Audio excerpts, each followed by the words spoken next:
바이든 미국 대통령이 다음 달인 5월 20일부터 4박 5일 동안 한국과 일본을 차례로 방문한다고 백악관이 밝혔죠.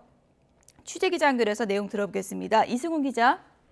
네, 이승훈입니다. 네, 방한 일정 설명을 좀 해주시죠.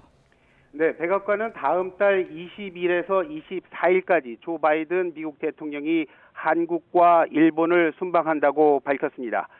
바이든 대통령의 한일 동시 순방은 지난해 1월 취임 이후 처음 있는 일입니다. 백악관은 보도자료에서요, 이번 순방은 각국 정부와 경제 그리고 국민 사이의 유대를 강화하기 위한 것이라고 밝혔습니다. 또 윤석열 대통령 당선인 그리고 기시다 후미오 일본 총리와 함께 양자 회담을 통해서 안보 관계와 경제적 유대 증진 등을 논의하게 될 거라고 설명했습니다.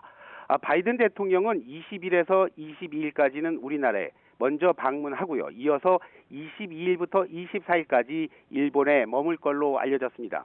또 21일에는 한미 정상회담을 개최할 걸로 전해졌는데요. 윤석열 대통령 당선인의 취임식이 다음 달 10일임을 감안해 볼 때 지금까지 최단기인 한국의 새 정부 출범 11일 만에 한미 정상회담이 열리는 겁니다. 바이든 대통령은 또 순방 기간에 일본에서 미국과 일본, 호주, 인도의 대중국 경제 협의체인 쿼드 정상회의도 개최하기로 했습니다.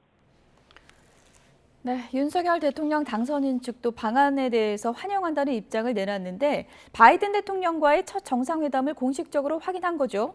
예, 그렇습니다. 윤석열 대통령 당선인 측도 한미 정상회담은 방한 이틀째인 다음 달 21일 개최하는 걸로 결정됐다고 확인했습니다.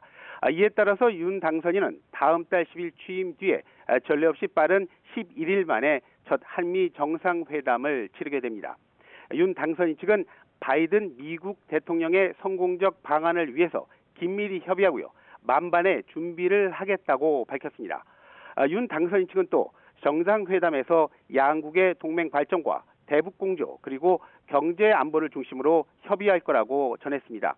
윤 당선인 측은 이와 함께 이번 바이든 대통령의 방한을 환영하며 포괄적 전략 동맹의 전기가 마련되기를 기대한다고 덧붙이기도 했습니다.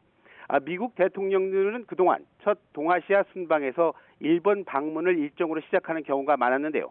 이번처럼 우리나라를 먼저 찾은 것은 매우 이례적입니다. 또 첫 방미보다 미국 대통령의 방한이 먼저 성사된 건 지난 1993년 7월에 있었던 빌 클린턴 당시 미국 대통령이 우리나라를 찾아서 김영삼 당시 대통령과 만난 뒤 29년 만의 일입니다. 지금까지 YTN 이승훈입니다.